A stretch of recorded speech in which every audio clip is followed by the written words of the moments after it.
Guillermo, es un gusto tenerte esta noche acá con nosotros. Como sabés, estas entrevistas tienen como propósito hacer un poco de historia, ¿no?, de las personas que han tenido una trayectoria importante en el psicoanálisis en Buenos Aires y en la Argentina, así como también su pasaje por la institución, ¿no? De manera que, bueno, nos gustaría saber un poco, para remontarse a los primeros tiempos, ¿cómo fueron tus primeras experiencias, tus contactos con el análisis? ¿Cómo estaba el análisis en aquellos tiempos, ¿no? Bueno,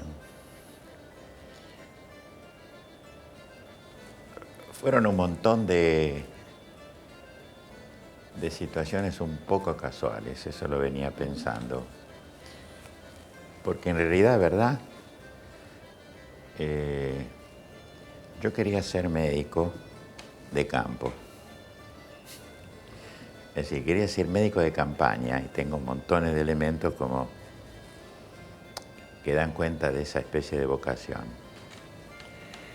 Y una cosa importante en mi formación médica, yo tuve 9 años de práctica clínica, nada que ver con el análisis,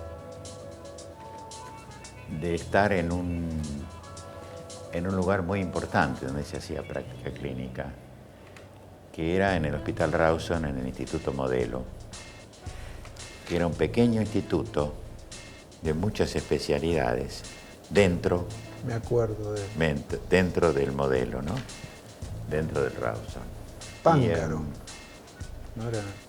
Pángaro, Iriar, Pascualini, Lerner. A mí me tocó la cama donde había estado Agote haciendo la primera transfusión. Y eso, es decir, teníamos 2 camas cada persona joven ahí. Y allí había un departamento de psiquiatría que organizó Guillermo Vidal, psiquiatra, el fundador de ACTA Neuropsiquiátrica. Y entonces, un poquito acercándome a ese departamento, viendo pacientes que bien estaban internados o externos, empecé a mirar esto de la psiquiatría y por esta situación empecé a concurrir al hospicio. Ahí fui al servicio de Goldenberg. En el servicio de Goldenberg, obviamente, era Goldenberg con un montón de personas ligadas con todo esto. Y en función así de un cambio fuerte de frente vocacional, apareció la idea del análisis. Entonces, en la mitad de la carrera de psiquiatría, empecé a espiar un poco qué pasaba en APA. Y había conferencias, las daba Lieberman, las daba Blecher, las daba Grinberg, Raskowski. Entonces, bueno, de ahí a buscar análisis y analista había un paso. Y ahí fue donde yo empecé a analizarme con Grinberg. Entonces vino todo un periodo entre la medicina clínica, la psicosomática, la psiquiatría y el análisis. Y en un momento yo me recuerdo que en mi consultorio, esto ya es medio una broma familiar, había una camilla baja que media parte del día era diván y media parte del día era camilla. Bueno, y a partir de ahí empezó todo lo que tiene que ver con el análisis. Claro que dejé la medicina clínica, que dejé la medicina de campo y seguí con Vidal y con la escuela de Pichon. Pillon era un hombre muy generoso, nos hicimos muy amigos y entonces de ahí vino la idea de la psicología social. Pillon daba clases en APA y yo fui ayudante de Pillon en la famosa experiencia de Rosario y en las clases que él daba. Fueron experiencias piloto. Y a partir de ahí vienen una serie de avenidas que tienen que ver con la psicología social y con los grupos. Ahí empezaron las cosas de los grupos. Y hay un montón de gente a la que yo le debo mucho y que tiene que ver con los grupos. Grimberg es uno de ellos, Blecher, Mon, Rodríguez, en fin, una lista larga, Pillon obviamente, Usandivaras. Ahí empezaba la asociación de grupos. Sí. Estamos hablando de los 60, fines de la década de 50. Estamos hablando del 60, sí, más o menos. Y bueno, los grupos fueron una pasión, realmente fueron una pasión. Y a partir de ahí comenzaron una serie de combinatorias en mi cabeza y en mi vida para ver un poco a dónde iba con todo este espectro, porque estaba terminando seminarios.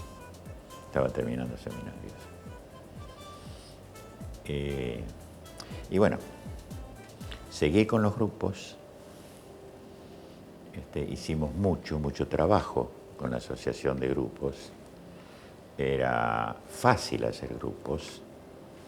En aquellos tiempos era fácil. En aquellos tiempos era fácil, era fascinante.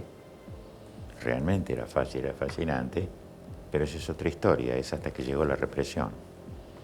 Cuando llegó la represión se acabaron los grupos, por lo menos los grupos de personas desconocidas. En la APA, ¿cómo era visto esa No muy dedicación por los grupos? No muy bien. Era una especie de aventura, pero preguntado de esta manera, había los conservadores del análisis a toda costa y los que trabajaban en grupos y propiciaban los grupos. Mimi Langer era una de ellas, hablando de todo esto. Pensando en las cosas que iba a hablar aquí, me parece importante el árbol genealógico de los analistas.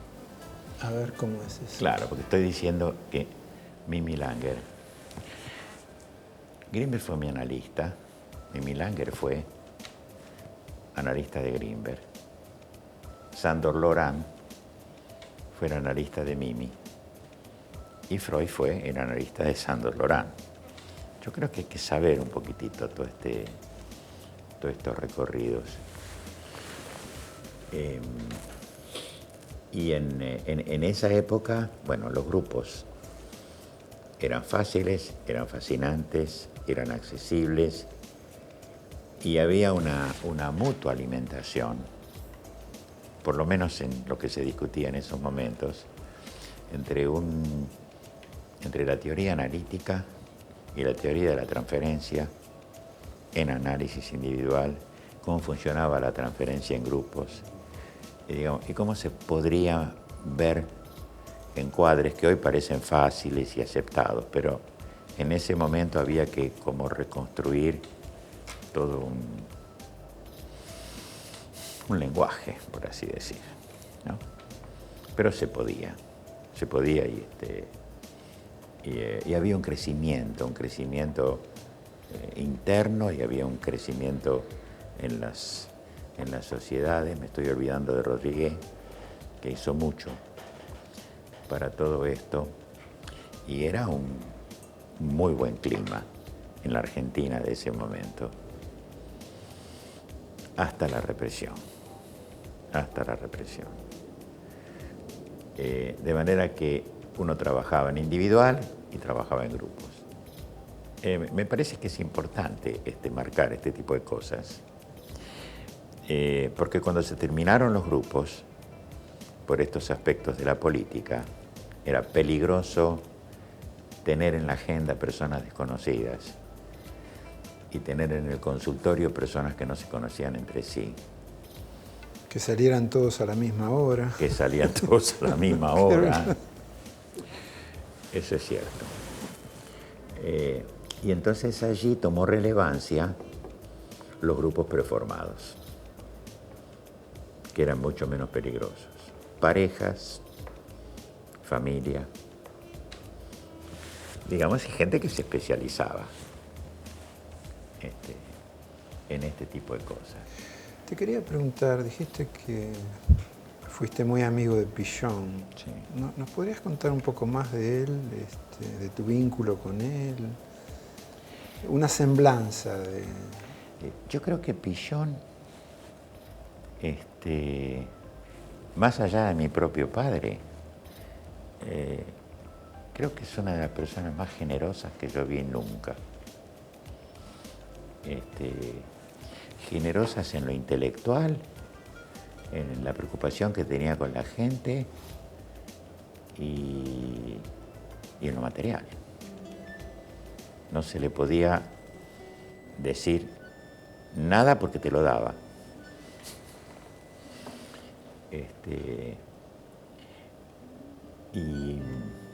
Y bueno, un talento. Es un talento que, visto hoy en día lo que era Pichón o lo que fue Pichón, está a la altura de una especie de héroe psicológico y de puntal. Lo que Pichón pensaba con las teorías de Lewin o las teorías de Bion era un avanzado. Era un avanzado, esta es la palabra que no podía encontrar. Trabajar ahí en el hospicio en aquellos momentos era... En el hospicio, fuera del una hospicio, herejía. en la calle, en los cafés, en los clubs, en la psicología social de la calle, en la práctica de la psicología social. Era magnífico, porque uno iba viendo cómo él iba elaborando sus propias teorías desde la práctica. Y tuvo hijos intelectuales. Lieberman, un hijo intelectual de Pichón. Blecher, otro hijo intelectual de Pichón. Y otros más, en fin, no me acuerdo. Pero si hay algo que tengo que empezar por decir de Pichón, era la generosidad, la cultura, la fineza de este hombre y lo accesible que era para todos, realmente. Este es Pichón. Y bueno, quedó la escuela esta de psicología social. Te quería preguntar, un par de veces mencionaste lo de la dictadura. ¿Qué efecto tuvo sobre el psicoanálisis? ¿La dictadura?